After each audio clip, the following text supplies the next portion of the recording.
Have you ever come to a sign in your life that read, "Stop, no entry, trespassing"?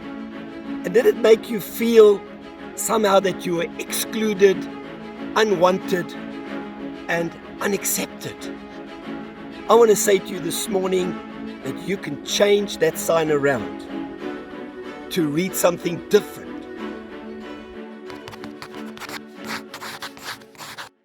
Well, welcome to Timeout. My name is Windt.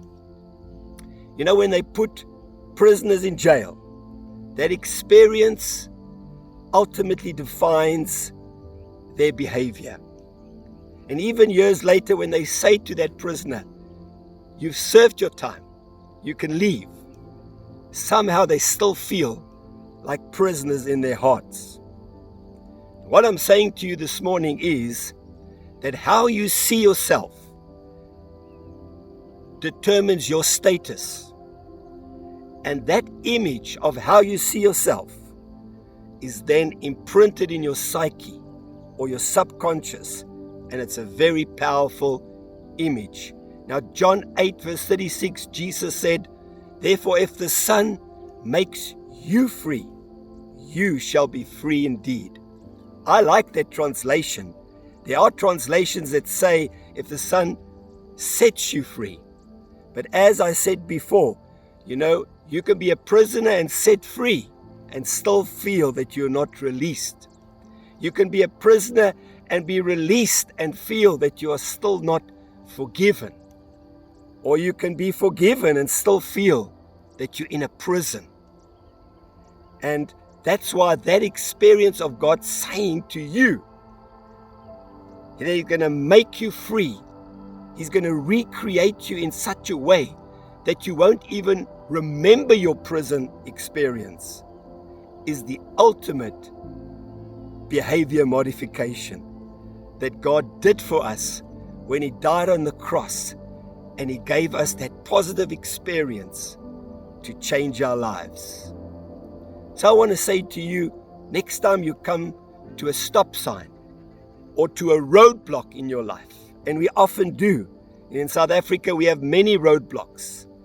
Don't always see it in a negative light. Don't always see it as a negative experience. Change the way you see it.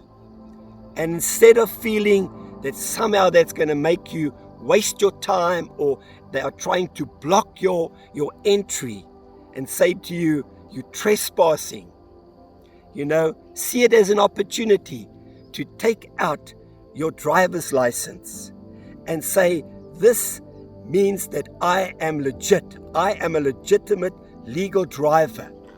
See it as an opportunity for them to inspect your vehicle so that you can say, when you drive off, "This vehicle that I have on this road I'm traveling is roadworthy." And so when you drive off, instead of feeling excluded and feeling unwanted, you can change your status by how you see yourself. And when it comes to our status, Ephesians 5:8 says, "For you were once darkness, but now you are light in the Lord. Live as children of light."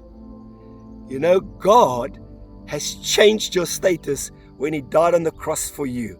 He made you from unacceptable to acceptable, from unwanted to wanted, from being excluded, He made you included.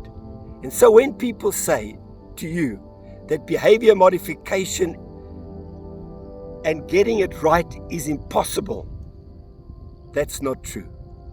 My name is Windt. You've been watching Timeout, and I'll catch you next week.